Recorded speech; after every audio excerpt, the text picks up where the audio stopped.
The pain shot through Diana Gray's body like lightning as the wagon wheel cracked beneath her, the sound of splintering wood echoing across the empty Montana prairie. She was alone, miles from Fort Benton, with nothing but the vast sky above and her unborn child preparing to enter the world at the worst possible moment. Fort Benton, Montana Territory, 1872. Deanna clutched her swollen belly as another contraction gripped her. The late afternoon sun beat down mercilessly as she tried to maintain her composure. At 24, she had survived much in her young life, but this stranded on the open prairie, her husband 2 months dead from typhoid, and now going into labor with a broken wagon wheel. This might be her undoing.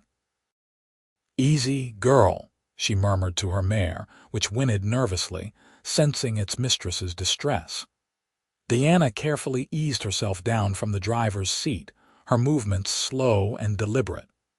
The wheel had completely collapsed, the wooden spokes shattered beyond her ability to repair. Deanna had been a fool to attempt this journey alone, but necessity had driven her. After Thomas's death, the homestead had become impossible to maintain. Her plan had been to reach Fort Benton before the baby came, find work as a seamstress, and somehow build a life for herself and her child. Now, as another contraction seized her, that plan seemed nothing short of ridiculous. She managed to unhitch her horse and secure it to a nearby cottonwood tree that provided the only shade for miles. The small creek that had prompted her to stop and rest her horse earlier now seemed like providence. At least she had water. Deanna laid out her bedroll beneath the tree and tried to think clearly through the pain. The contractions were still far apart. Perhaps she could signal for help. But who would see a signal out here in this empty stretch between settlements? She had passed no one all day. "Lord, if you're listening," she whispered, "I could use a miracle about now." As if in answer, the distant sound of hoofbeats reached her ears. Deanna squinted against the sun's glare, making out the approaching silhouette of a rider. Hope and wariness battled within her. A stranger could mean salvation or danger. Owen Prescott had been riding since dawn. At 30 years old, he'd spent most of his adult life on horseback, working cattle drives from Texas to Montana. This particular journey was taking him to Fort Benton to meet an old friend who'd offered him work on a new ranch operation along the Missouri River. The solitude suited him, as did the wide open spaces of the Montana Territory. The sight of the disabled wagon caught his attention immediately. Years of frontier living had trained him to notice anything out of the ordinary on the landscape. He approached cautiously, one hand resting near his Colt revolver, a precaution born of experience rather than fear. As he drew closer, he saw a young woman leaning against a tree, her face contorted in pain. His wariness gave way to concern. "Hello there," he called out, keeping a respectful distance. "Are you in need of assistance, madam?" Deanna looked up, relief and apprehension mingling in her expression. The man before her sat tall in the saddle, his face partially shadowed by a wide-brimmed hat. His clothes were trail-worn but clean, and his manner seemed cautious but not threatening.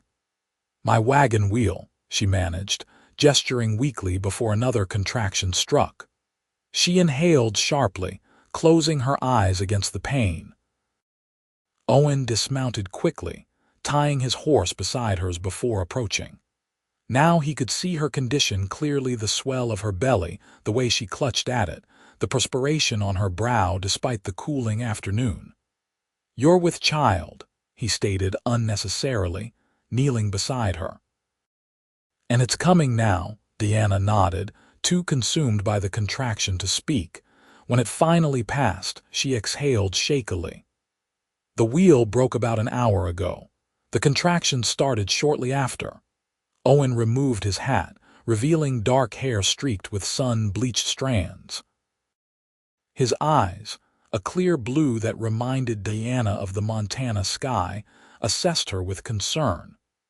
"Name's Owen Prescott," he said, his voice low and steady. "I've got some experience with wagon repairs, though I can't claim to be much help with birthing." Despite her situation, Diana found herself smiling weakly. "Deanna Gray, and I wasn't planning on having this baby here, but it seems to have other ideas."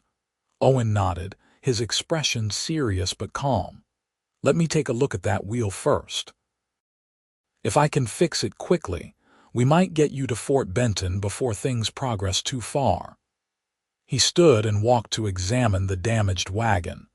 Diana watched him, taking the opportunity to study her unexpected savior.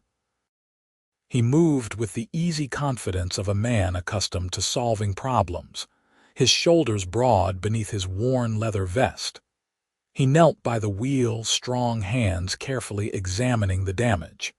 After a few minutes, Owen returned to her side, his expression grim. "The wheel's axle is split along with several spokes. I might be able to make a temporary repair, but it would take time I'm not sure you have." As if to confirm his words, another contraction seized Deanna, this one stronger than the last. She cried out before she could stop herself, her hands grasping at the grass beneath her. Owen's expression shifted from concern to determination. "How far apart are the pains coming? Maybe 15 minutes, Deanna gasped as the contraction eased, getting closer together. Owen nodded, making a quick decision. "I'm going to set up a proper camp here. We're not going anywhere for now." He hesitated, then added, "Mrs. Gray, I'm no doctor, but I've helped birth calves and foals. If need be, I can try to help with your little one." Deanna looked at him, vulnerability and fear evident in her eyes. "I don't have much choice, do I, Mr. Prescott?" "Owen," he corrected gently. "And no, I reckon you don't. But I promise I'll do everything I can for both of you." As Owen began unpacking his supplies and setting up a more comfortable space, Deanna felt another contraction building. This stranger was her only hope now, and she had no choice but to place her trust in him. Owen worked efficiently, constructing a small shelter using the wagon cover and some rope. He built a fire, filled his canteen with fresh water from the creek, and laid out his bedroll for Diana to rest upon. His movements were purposeful but gentle, and Diana found herself drawing comfort from his quiet competence. "My husband died 2 months ago," she said suddenly, needing to fill the silence between contractions. "Thomas. Typhoid took him. I was trying to reach Fort Benton before the baby came." Owen paused in his work, meeting her eyes. "I'm sorry for your loss, Mrs. Gray." "Deanna," she corrected, echoing his earlier words. A small smile touched his lips before he turned back to his task. "Were you planning to stay in Fort Benton?" "Yes," Deanna replied, shifting uncomfortably. "I can sew well enough, thought I might find work there." Owen nodded. "It's a growing town. River traffic brings plenty of folk through. You'd likely find work." Their conversation was interrupted by another contraction, more intense than the previous ones.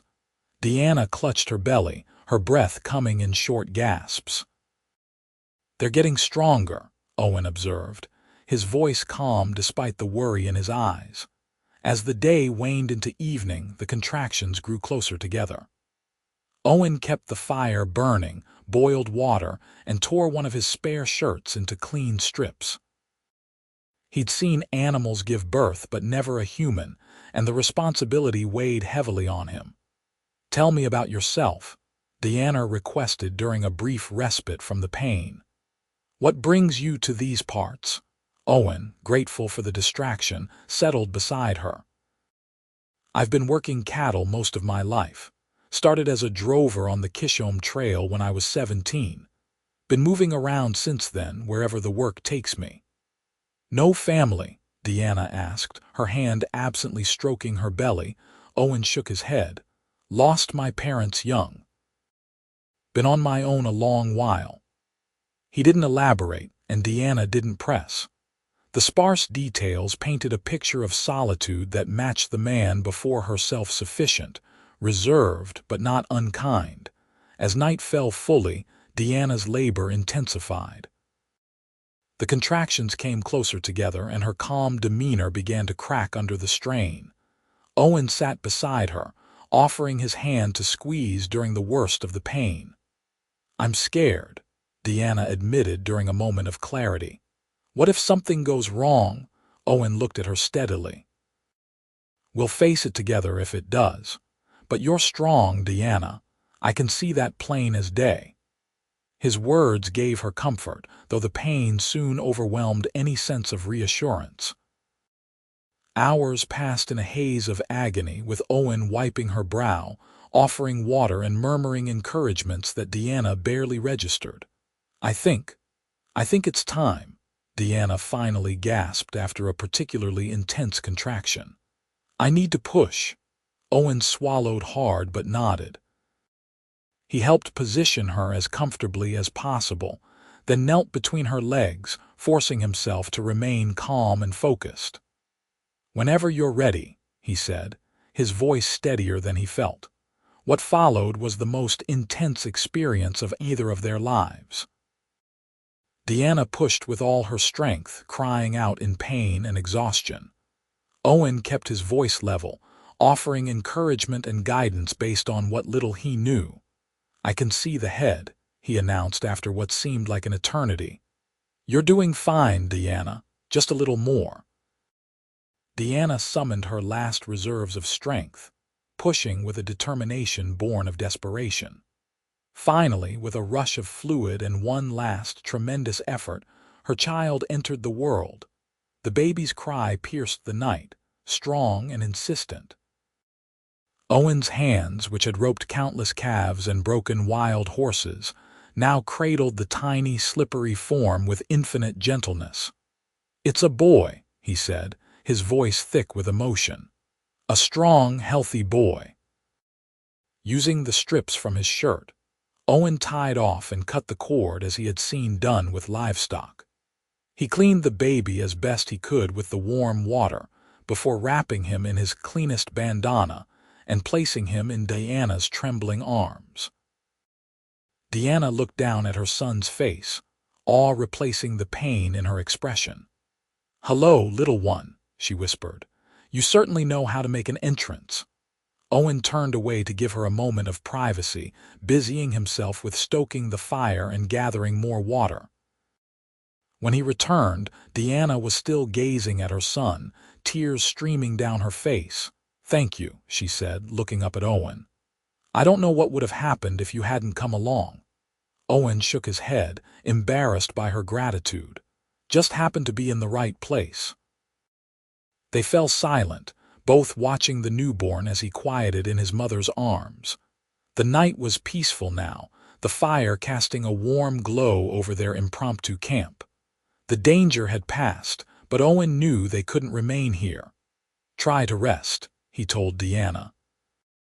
"At first light, I'll see about fixing that wheel. If I can't manage it, I'll ride to Fort Benton for help."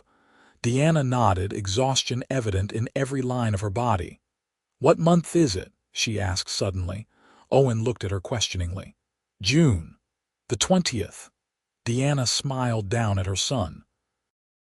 "Then that's what I'll call him. June." She paused. "June Thomas Gray." Owen nodded his approval. "A fine name."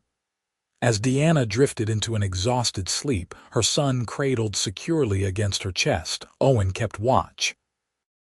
He found himself studying them, both the woman's face, relaxed now in sleep, her dark hair falling in waves around her shoulders, the infant's tiny features, so new to the world.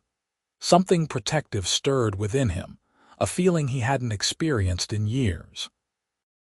Morning came with the soft glow of dawn spreading across the prairie. Owen, who had dozed only briefly throughout the night, rose to check on the wagon wheel. Upon closer inspection in the daylight, he confirmed his initial assessment: the damage was substantial but not beyond repair. Deanna awoke to find Owen already at work, using tools from his saddlebags to fashion replacement spokes from a sturdy branch of cottonwood. "Good morning," she called softly, careful not to disturb the sleeping infant. Owen looked up, a hint of a smile softening his weathered features. "Morning. How are you feeling?" "Sore, tired, but alive thanks to you." She shifted carefully into a sitting position, wincing slightly. "The little one doing all right?" Deanna glanced down at her son, sleeping peacefully. Hard to believe after all the commotion he caused yesterday. Owen nodded, returning to his work. His large hands moved with surprising dexterity as he shaped the wood. "I think I can get this wheel functional enough to reach Fort Benton. It won't be pretty, but it should hold." Diana watched him work, grateful for his quiet competence. "Where were you headed before you found us?" "Fort Benton, as it happens," Owen replied. "Got a friend there setting up a ranch operation. Offered me work as his foreman." "Seems Providence had a hand in our meeting," Deanna observed. Owen's hands paused briefly before continuing their work. "Maybe so." By midday, Owen had managed to repair the wagon wheel sufficiently for travel. It wasn't perfect, but he was confident it would hold for the relatively short journey to Fort Benton. He helped Diana and the baby back into the wagon, ensuring they were as comfortable as possible given the circumstances. "We'll take it slow," he assured her. "Should reach town by nightfall if we're lucky." Deanna nodded, cradling June against her chest. The infant had proven to be remarkably calm, nursing well and sleeping between feedings. "I can never repay you for what you've done, Owen." Owen mounted his horse, preparing to lead the way. "No need for repayment. Anyone would have done the same." Diana's gaze was direct and knowing. "No. Not anyone would have." Their journey to Fort Benton proceeded cautiously, with Owen frequently checking the repaired wheel and stopping to ensure Diana and the baby were managing. The terrain was relatively flat, which helped, but every jolt of the wagon brought a grimace to Deanna's face, though she never complained. As the sun began its descent toward the western horizon, the outlines of Fort Benton came into view. The town sat nestled along the Missouri River, a bustling outpost that served as a vital hub for trade and transportation in the territory. "There it is," Owen said, pointing ahead. "We'll have you settled soon." Deanna felt a curious mixture of relief and regret. Relief at reaching safety, at the prospect of proper care for herself and her son. Regret that her time with this quiet, steadfast man was coming to an end. Owen guided them to the town's small hotel, the river's edge, which overlooked the Missouri. He helped Deanna from the wagon, supporting her as she stood on shaky legs. The infant, wrapped securely in Owen's bandana and a blanket Deanna had packed, slept soundly. The hotel proprietress, a stout woman named Mrs. Winters, took one look at Deanna's exhausted face and the newborn in her arms and immediately bustled into action. "Land sakes, child, you look half dead on your feet, and with a new baby no less." She turned her sharp gaze to Owen. "You the father?" Owen's face colored slightly. "No, madam. Just happened upon Mrs. Gray when her wagon broke down. The baby came yesterday, out on the prairie." Mrs. Winters's eyebrows rose dramatically. "And you delivered it?" "Well, I never." She studied Owen with newfound respect before turning back to Deanna. "Come along, dear. We'll get you settled in a room. You need rest and proper food." Deanna looked at Owen uncertainly. I don't know if I can afford. I'll cover it," Owen said quietly. "For a few days at least, until you're back on your feet." Diana opened her mouth to protest, but Mrs. Winters interrupted. "Nonsense.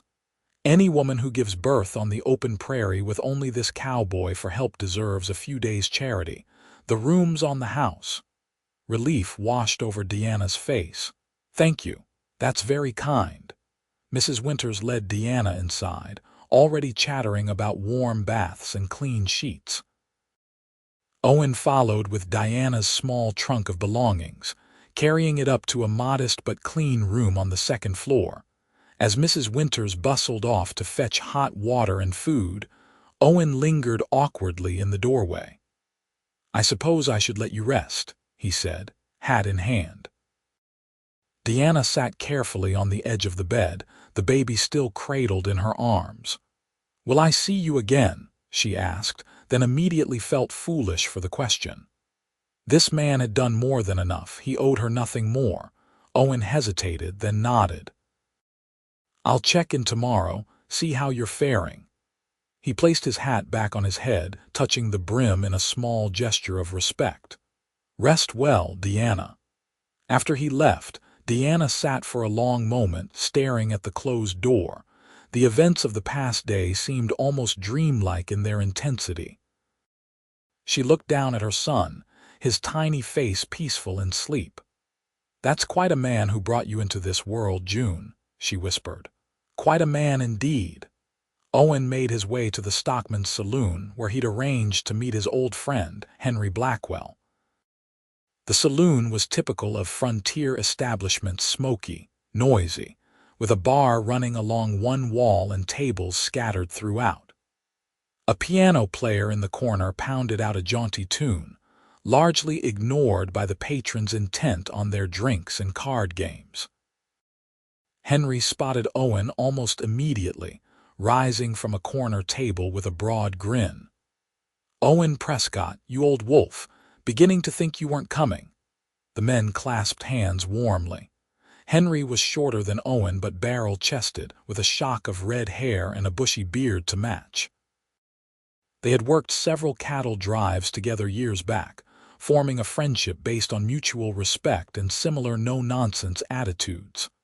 "Got delayed," Owen explained as they sat. "Found a woman stranded on the prairie with a broken wagon, going into labor no less." Henry's eyes widened. "You don't say, and what happened?" Delivered the baby myself. "Boy named June." Owen accepted the whiskey Henry poured him but didn't elaborate further. Henry studied his friend's face.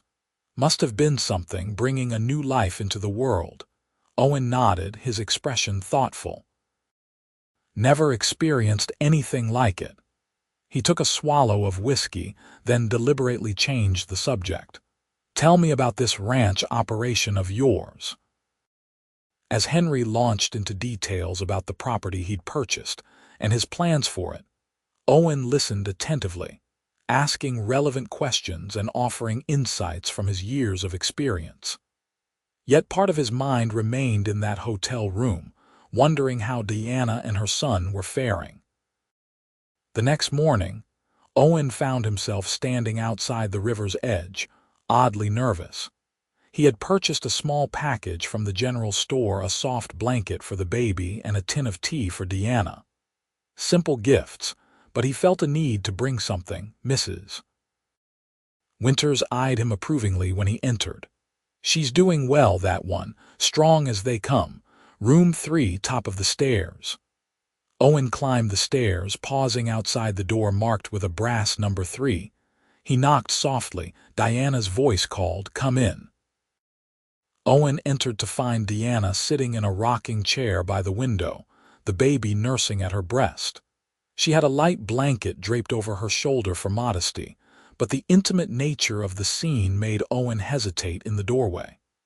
"I can come back," he offered, his hat already in his hands. Diana smiled. "No need. June is almost finished, I think." She adjusted the blanket slightly. "It's good to see you, Owen." He approached cautiously, placing the package on the small table beside her. "Brought a few things. Nothing much." Diana's eyes softened. "You've already given us so much." An awkward silence fell, broken only by the soft sounds of the baby nursing. Owen cleared his throat. "How are you feeling today?" "Better," Diana replied. "Mrs. Winters brought up a tub for bathing last night. I feel almost human again." She smiled. "And June is thriving." "The doctor came by this morning and said we're both doing remarkably well," considering the circumstances. Owen nodded, genuinely pleased. Glad to hear it. He hesitated, then added, I spoke with my friend Henry last night. He's setting up a ranch about 5 miles outside of town. Needs a cook for the ranch house. Pays well, and there'd be a small cabin for you and the boy. Diana's expression registered surprise. You asked about work for me, mentioned your situation, Owen clarified. Henry's a good man, said he'd be happy to meet you once you're feeling up to it. Diana looked down at her son, considering. A ranch cook. I can certainly handle that, and a cabin of our own would be wonderful. She looked back up at Owen. But why would he offer this to a stranger? Owen shifted slightly, uncomfortable with the question. He trusts my judgment. And good cooks are hard to come by in these parts. Diana studied him for a moment longer, then nodded. Please thank him for the offer. I'd be glad to meet him when I'm a bit stronger. The baby had finished nursing. Diana adjusted her clothing and lifted him to her shoulder, patting his back gently. Owen watched the practiced movements with fascination. Would you like to hold him? Diana asked suddenly. Owen's eyes widened slightly. I'm not sure I should. You brought him into this world, Diana reminded him gently. It seems only right you should properly meet him in more comfortable circumstances. After a moment's hesitation, Owen nodded. Diana stood and carefully placed the infant in his arms, showing him how to support the tiny head. Owen stood perfectly still, afraid to move wrong, awed by the lightness of the bundle he held. June's eyes were open, dark blue and unfocused, looking up at the face of the man who had first welcomed him into the world. A tiny hand escaped the blanket, fingers splayed in that reflexive way of newborns. Hello there, little man, Owen said softly, his voice rougher than usual. You're looking considerably better than the last time I saw you. Diana watched them, her heart full of emotions she couldn't quite name. This tall, quiet man who had appeared in her most desperate hour now stood cradling her son with such careful tenderness. It created a picture that stirred something deep within her, a longing she hadn't expected to feel again after Thomas's death. Over the next week, Owen visited daily. His friendship with Henry meant his help was welcome at the ranch, but he always made time to check on Diana and June. Each visit lasted longer than the previous one, their conversations growing more personal, more comfortable. Diana learned that Owen had lost his parents to a cholera epidemic when he was just 12, that he'd been taken in by a rancher who taught him everything he knew about cattle and horses. Owen learned about Diana's childhood in Pennsylvania, her marriage to Thomas at 19, and their journey west seeking land and opportunity. 10 days after June's dramatic arrival, Diana felt strong enough to visit Henry's ranch. Owen drove her in a borrowed buggy, June securely bundled against her chest. Nervous? Owen asked as they approached the sprawling property. Diana smiled. A little, but excited too. It's been a while since I've had something to look forward to.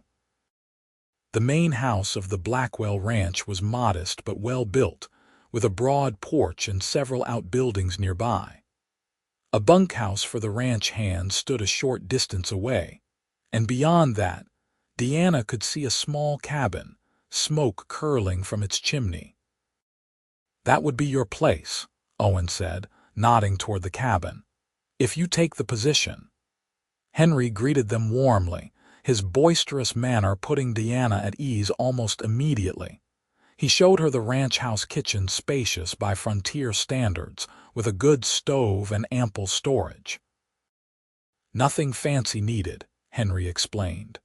Just good, filling meals for hungry men. My wife, Eliza, handles the house, but she's no cook. He grinned. Woman can run the books better than any banker, but burn water she can.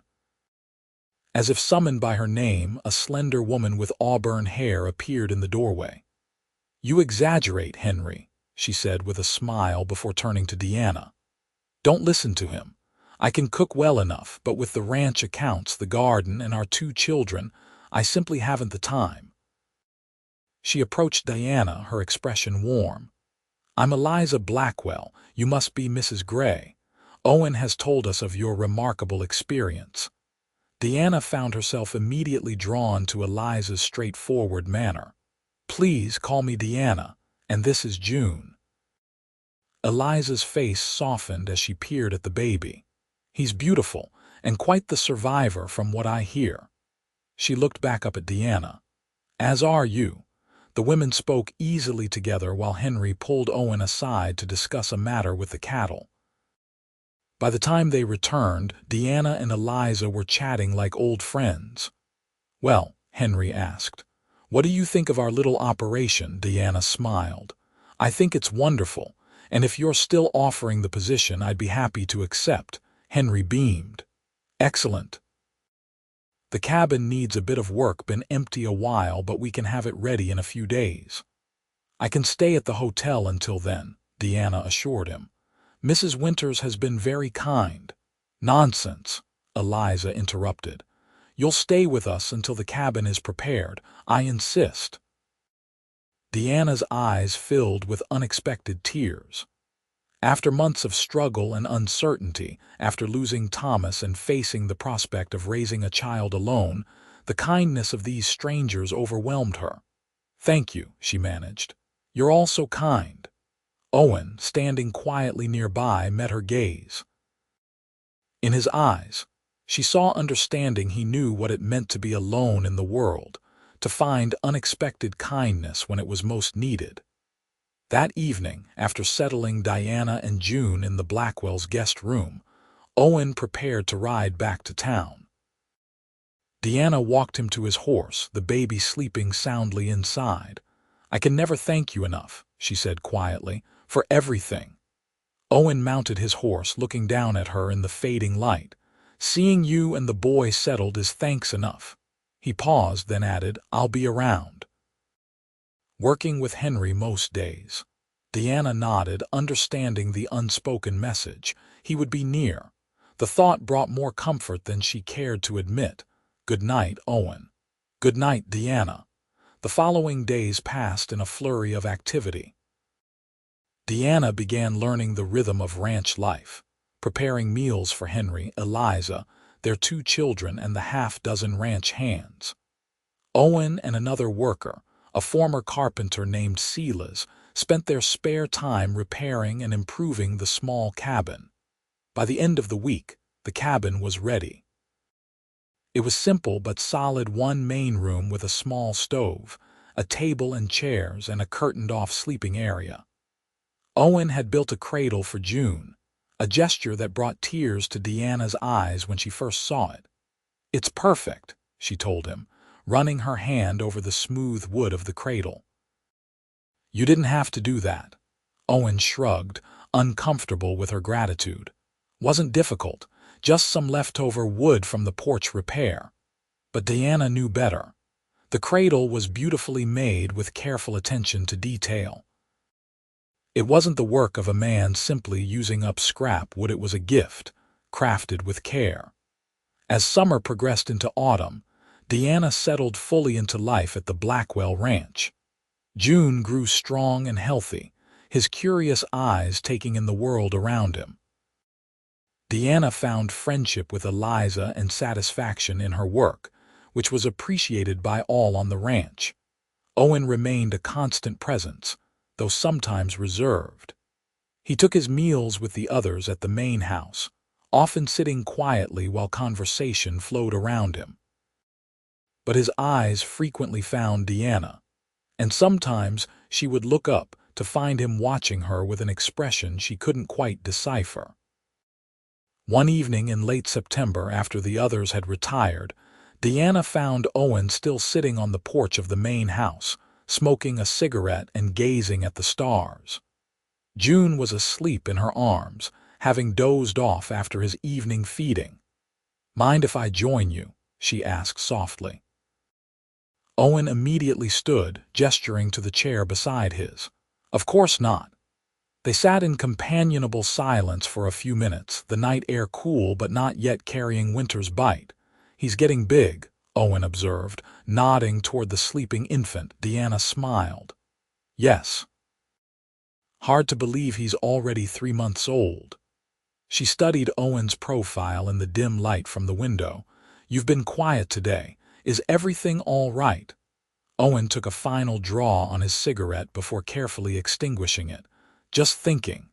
Henry offered to make me a partner in the ranch. Small share, but it would mean putting down roots." "And that troubles you?" Deanna asked, sensing his hesitation.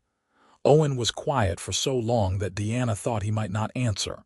Finally, he said, "Been moving around most of my life. Never stayed in one place long enough to get attached." The weight of his words hung in the air between them. Deanna understood he wasn't talking only about places. "And now," she prompted gently. Owen turned to look at her directly. "Now I find myself wanting to stay." Diana's heart quickened. "Because of the ranch." "That's part of it," Owen admitted. His eyes dropped to the sleeping child in her arms, then back to her face. "But not all." Deanna felt herself blushing, grateful for the darkness that hid her reaction. "I'm glad," she said simply. They sat together a while longer before Deanna rose to return to her cabin. Owen walked with her, a protective presence in the darkness. At her door, Deanna hesitated. "Would you like to come in for some coffee?" Owen shook his head reluctantly. "Better not. Early start tomorrow." His eyes held hers. "But thank you." Deanna nodded, understanding that he wasn't refusing her company, but rather acknowledging that whatever was growing between them needed time. As autumn deepened, bringing crisp mornings and golden afternoons, Diana and Owen's relationship evolved slowly. They began taking Sunday afternoon walks together. Owen sometimes carrying June on his broad shoulders as the baby grew more alert and engaged with his surroundings. One such Sunday, as they walked along the banks of a small creek that ran through the ranch property, Owen suddenly asked, "Do you ever think about Thomas, about what he'd want for you and June?" Diana looked at him in surprise. Owen rarely initiated personal conversations, and he had never mentioned her late husband before. "I think about him, yes," she answered honestly, "but not as often as I did. As for what he'd want." She considered the question carefully. Thomas was practical. He'd want us to be safe, cared for. She paused, then added quietly, "He'd want me to be happy." Owen nodded, his expression thoughtful. "And are you happy?" Deanna looked at him, at the man who had appeared in her life at her most vulnerable moment, who had brought her son safely into the world and then continued to be a steady, reassuring presence for both of them. "Yes," she said. "More than I thought possible a few months ago." Something in Owen's posture relaxed at her words. They continued walking, their shoulders occasionally brushing, comfortable in the growing understanding between them. Winter came early to Montana that year, bringing snow in early November. The ranch settled into its cold weather routine, feeding cattle, maintaining buildings, preparing for the isolation that heavy snow could bring. Diana found the cabin cozy and secure, thanks largely to Owen's preparations.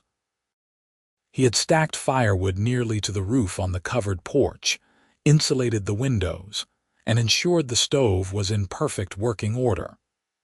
When not working with the cattle, he often stopped by to check on her and June, sometimes staying for a cup of coffee or a meal. On a particularly cold evening just before Christmas, a blizzard descended on the ranch. Deanna had just put June to bed in his cradle when a knock came at her door. She opened it to find Owen, snow covering his hat and shoulders. "Checking that you have everything you need," he explained, stomping snow from his boots. "Storm's setting in hard." Deanna ushered him inside, taking his coat and hat. "We're fine.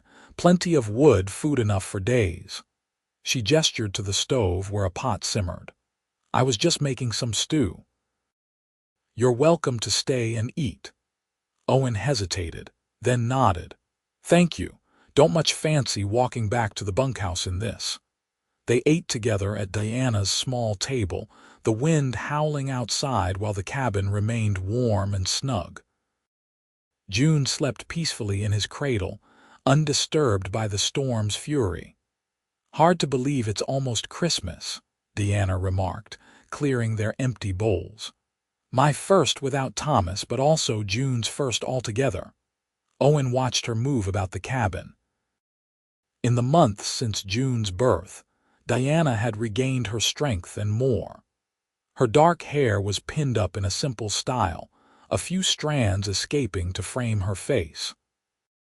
Her figure had filled out somewhat from the desperate thinness of their first meeting, giving her a healthy, vital appearance that Owen found increasingly difficult to ignore.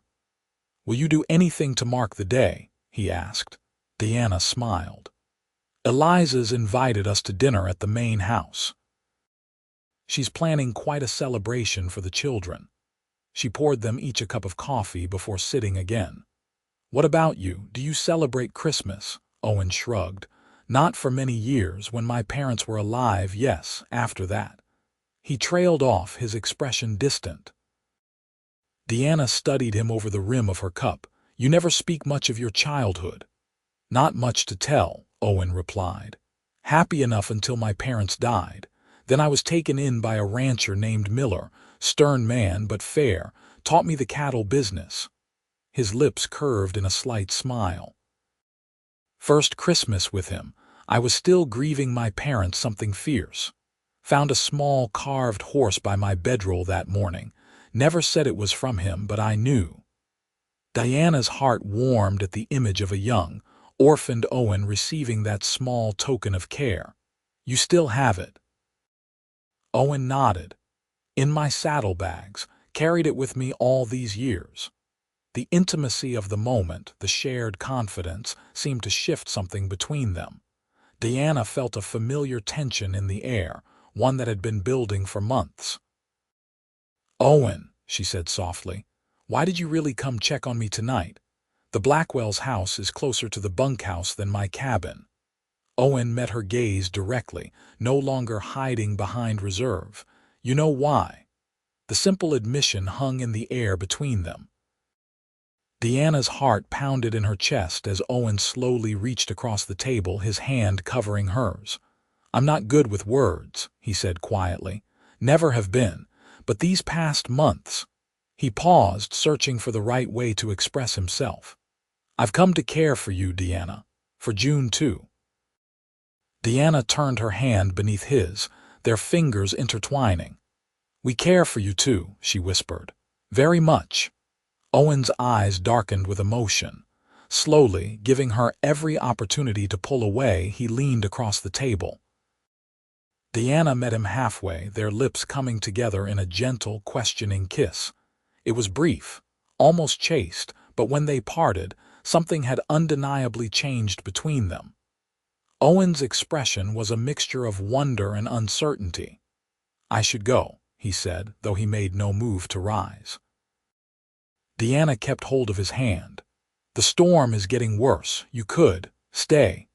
Owen's eyes searched hers, looking for any sign of doubt. "Are you certain?" Diana nodded. "I've never been more certain of anything." She stood, still holding his hand, and led him toward the curtained-off sleeping area. "Stay with me tonight, Owen." That night, as the blizzard raged outside, Owen and Diana found comfort and passion in each other's arms. Their coming together was tender yet intense, a culmination of months of growing feeling and shared experiences. Afterward, they lay entwined beneath the quilts, the stove's warmth keeping the cabin cozy despite the howling wind. "I never expected this," Owen murmured against her hair. "When I found you that day on the prairie, I never imagined." Diana pressed closer to him, her head resting on his chest where she could hear the steady beat of his heart. "Neither did I, but I'm grateful for it, grateful for you." Owen's arms tightened around her. "I love you, Diana, you and June both." The words, so simply stated yet so profound, brought tears to Diana's eyes. "And we love you," she whispered back. The blizzard continued for 2 days, effectively trapping Owen at Diana's cabin. They spent the time in a peaceful bubble of domesticity, caring for June, sharing meals, talking more openly than ever before. By the time the storm cleared, allowing Owen to make his way back to the bunkhouse, both knew their relationship had irrevocably changed. Christmas arrived bright and cold, the ranch blanketed in pristine snow. Diana dressed June in his best clothes, a small outfit Eliza had sewn for him, and wrapped him warmly for the short walk to the main house. As she was about to leave, a knock came at her door. Owen stood outside, looking somewhat nervous but determined. "Thought I'd walk with you to the house," he said, then held out a small package. "And I wanted to give you this, before the others." Diana invited him in, curious about the carefully wrapped gift. She sat at the table, June in her lap, and opened it slowly. Inside was a delicate silver brooch in the shape of a small flower. "It was my mother's," Owen explained. "One of the few things I kept after she died." Diana looked up at him, deeply moved. "Owen, I can't accept this. It should stay in your family." A small smile touched Owen's lips. "That's what I'm hoping for." It took Diana a moment to understand his meaning. When she did, her eyes widened. "Owen, are you?" He knelt beside her chair, taking her free hand in his. "I'm not a wealthy man, Diana. I have my share in the ranch now, and I've saved most of my earnings over the years. It's not much, but it's enough to provide for a family." His blue eyes held hers steadily. "I love you. I love June as if he were my own son. I want to be a husband to you, a father to him, if you'll have me." Diana's vision blurred with tears. "Are you certain?" I've never been more certain," Owen interrupted, echoing her words from the night of the blizzard. "I've spent most of my life alone, moving from place to place. But now I know what I was looking for all along. It was you. It was a family, a home." Diana looked at the man before her, the man who had delivered her son, who had become a steadfast presence in their lives, who now offered his heart completely. "Yes," she said, her voice breaking with emotion. "Yes, I'll marry you, Owen." Joy transformed his features, erasing the last traces of reserve. He rose, drawing her and June into a gentle embrace before kissing her tenderly. "When?" he asked when they parted. Diana smiled through her tears. "As soon as possible. I don't want to wait." Owen nodded, his expression serious. "New Year's Day. Would that suit?" "Perfectly." They arrived at the Blackwell house slightly late, their news making them temporarily forget the Christmas celebration. Eliza took one look at their faces and the brooch now pinned to Diana's dress and immediately guessed what had transpired. "Finally," she exclaimed, embracing them both. "Henry, pay up. I told you he'd propose before the new year." Henry's booming laugh filled the entryway. "Couldn't have waited one more week, could you, Prescott?" He grumbled good-naturedly, but his handshake was warm and sincere. "Congratulations, both of you." The Christmas celebration became an impromptu engagement party as well. The Blackwell's children, 10-year-old Robert and 8-year-old Sarah, were thrilled by the news, especially when Owen solemnly asked Robert if he would stand up with him at the wedding. As the day drew to a close, Owen and Diana stood on the porch of the main house, looking out at the star-filled sky. June was asleep in Eliza's arms inside, allowing them a moment alone. "Happy?" Owen asked, his arm around Diana's waist. She leaned into him, savoring his warmth and strength. "More than I can say." She turned to face him fully. "I never thought I'd find love again after Thomas died. I was just trying to survive, to make a life for June. And then you appeared, like an answer to a prayer I hadn't even voiced." Owen's fingers gently traced her cheek. "I think we found each other exactly when we were meant to." Deanna rose on tiptoe to kiss him, her heart full of love and gratitude. "I believe you're right." The wedding took place as planned on New Year's Day, 1873.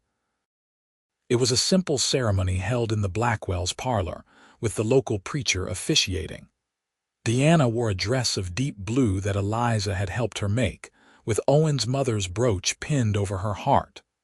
Owen, unusually formal in a clean black suit, couldn't take his eyes off his bride. June, now 6 months old and sitting up on his own, watched the proceedings from Eliza's lap, occasionally babbling as if offering his own commentary on the event.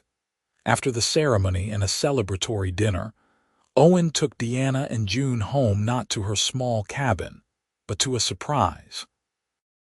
While she had been preparing for the wedding at the main house, Owen and the ranch hands had moved his belongings into her cabin and made a few additional improvements, including a larger bed and a rocking chair for the main room. "Welcome home, Mrs. Prescott," he said as he carried her over the threshold, June in her arms. Diana's eyes filled with happy tears as she took in the thoughtful changes to the cabin, their home now. "It's perfect," she whispered.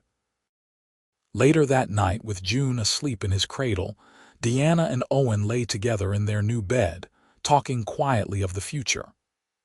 "I was thinking," Owen said, his fingers tracing idle patterns on Diana's bare shoulder. "Come spring, we might build onto the cabin. Add a proper bedroom for June, maybe another for—" He hesitated. Deanna propped herself up on one elbow, looking down at him. "For," a slight flush colored Owen's cheeks, "for any other children that might come along, if you want that, that is." Deanna's heart swelled with love for this man who had already embraced fatherhood with such natural ease. "I would like that very much," she assured him. "Though perhaps we should give it a little time. June is still so young." Owen nodded, pulling her down for a kiss. "We have all the time in the world now." Spring arrived with a burst of green across the Montana landscape. True to his word, Owen began work on expanding their cabin as soon as the ground thawed enough to set new foundation posts. Deanna watched the progress with satisfaction. June now crawling energetically and beginning to pull himself up on furniture. By June's first birthday, the expanded cabin was complete, with a new bedroom for the growing boy and another, as yet unused, for future siblings. They celebrated with a small party at their home, the Blackwells and ranch hands all in attendance. "Hard to believe it's been a year," Deanna remarked to Owen as they watched June toddle unsteadily between guests, delighting in the attention. "Best year of my life," Owen replied, his arm around her waist, "though I expect it to get even better." Deanna looked up at him with a small, secretive smile. "It already is." Owen's eyebrows rose questioningly. "I'm fairly certain we'll be needing that second bedroom before the year is out," Deanna said softly. "Perhaps by Christmas." Joy spread across Owen's face as he understood her meaning. He pulled her into a tight embrace, mindful of the early pregnancy she had just revealed. "A Christmas baby," he murmured against her hair. "Perfect." The months passed in a pleasant rhythm of ranch work, family life, and preparation for the new addition. Diana's pregnancy progressed smoothly, her body seeming to remember the process and accommodate it more easily than the first time. June continued growing, speaking his first words, Mama and Pa, in quick succession, and developing a strong bond with Owen, who took the boy riding on his horse and included him in simple ranch tasks whenever possible. In early December, as Deanna entered her final weeks of pregnancy, a letter arrived from Fort Benton. It was from Mrs. Winters at the hotel, forwarding correspondence that had arrived for Diana months after she had left town. Deanna opened it with curiosity, Owen watching from across the table where he was helping June with his supper. The letter was from her late husband's cousin in Pennsylvania, responding to a letter Deanna had sent shortly after Thomas's death. The cousin expressed condolences and offered assistance if Deanna wished to return east. "Too late for that," Deanna said with a small smile, setting the letter aside. Though it was kind of her to offer. Owen studied her face. "Do you ever regret it, staying out west after Thomas died?" "It would have been easier to go back to your family." Diana considered the question seriously, one hand resting on her swollen belly. "No," she finally answered. "If I had gone back east, I would never have met you. June would never have known you as his father. Everything that happened, even the difficult parts, led us here." She reached across the table to take his hand. "And here is exactly where I want to be." The tenderness in Owen's eyes as he squeezed her hand told her he felt the same. Their daughter, Mary Eliza Prescott, was born on December 22, 1873, in the comfort of their cabin with Eliza Blackwell assisting and Owen holding Diana's hand throughout. Unlike June's dramatic entry into the world, Mary's birth was relatively straightforward, though no less miraculous to the parents who welcomed her. "She's beautiful," Owen whispered, cradling his newborn daughter with the same careful tenderness he had shown June over a year before. "Perfect, just like her mother." Deanna watched them from the bed, exhausted but deeply content. June, now 18 months old and not entirely sure what to make of this new addition, peered curiously at his sister from Owen's lap. "Baby," June declared, reaching out one small finger to touch Mary's tiny hand. "That's right, son," Owen confirmed. "Your baby sister. You'll help take care of her, won't you?" June nodded solemnly, accepting this new responsibility with all the seriousness a toddler could muster. Deanna's heart felt so full it might burst.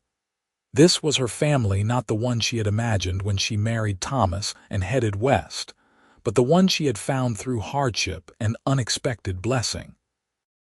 Owen, who had appeared in her darkest hour.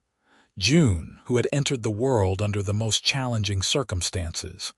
And now Mary, born into love and security. As evening fell, with June asleep in his room and Mary dozing in her cradle beside their bed, Owen sat on the edge of the mattress, taking Deanna's hand in his. 2 years ago," he said quietly, "I was riding alone across the territory, no real destination in mind beyond the next job. I had no idea that a broken wagon wheel would change everything." He brought her hand to his lips, kissing it gently. "Thank you for making me a husband, a father, for giving me a home." Diana's eyes filled with tears of happiness. "And thank you for stopping that day, for staying, for becoming the man I love more than I thought possible." Owen leaned down to kiss her, a kiss full of promise and shared dreams. Outside, snow began to fall, blanketing the ranch in white, while inside the Prescott cabin, a family that had begun in desperation on the open prairie celebrated their second Christmas together, complete and whole. Years passed, the rhythm of ranch life marking the seasons. The Blackwell-Prescott Ranch prospered under the partnership of the two men, eventually becoming one of the most successful operations in the territory. Deanna continued cooking for the ranch hands until Mary started school, then focused entirely on her growing family. June grew into a thoughtful, responsible young man who took after Owen in his quiet strength, and Thomas in his quick intelligence. Mary developed into a spirited girl with her mother's dark hair and her father's blue eyes, followed 2 years later by a brother, William Henry Prescott, who combined the best qualities of both parents. On the 20th anniversary of June's birth, the family gathered for a special celebration. June, now a handsome young man of 20, had recently returned from 2 years at college in Denver, the first in the family to pursue higher education. Mary, 18 and preparing for her own departure to teachers' college in the fall, had organized the celebration to honor both her brother's achievement and the day that had brought their parents together. Owen and Deanna, now in their early 50s but still strong and vital, watched their children with pride. The years had added silver to Owen's dark hair and fine lines around Deanna's eyes, but the bond between them had only deepened with time. After dinner, as they sat on the porch of the home that had expanded over the years from the original small cabin, June raised his glass in a toast. "To the broken wagon wheel," he said with a smile, "without which none of us would be here today." Deanna laughed, leaning against Owen's shoulder. "I certainly wouldn't have chosen that method of bringing you into the world," she told her eldest son, "but I can't argue with the results." Owen's arm tightened around her. "Best day of my life," he said simply. "Found my son and the woman I was meant to love, all because of a broken wheel and good timing." As the family continued their celebration, Deanna reflected on the journey that had brought them here. From the desperate young widow alone on the prairie to the matriarch of this thriving family, her life had taken turns she could never have anticipated. The path had not always been smooth. There had been hardships, setbacks, and sorrows along the way. But through it all, the foundation laid that day on the prairie had held firm. "Penny for your thoughts," Owen murmured in her ear as the younger children cleared the dinner dishes. Deanna smiled up at the man who had been her rock, her partner, her love for 2 decades. "Just thinking how fortunate we are, how a moment of desperation became the beginning of everything good." Owen nodded, understanding as he always did. "Providence," he said, echoing her words from long ago. "It had a hand in our meeting." Deanna leaned up to kiss him, still feeling the same warmth and connection as when they first fell in love. "Indeed it did, and I'm grateful every day."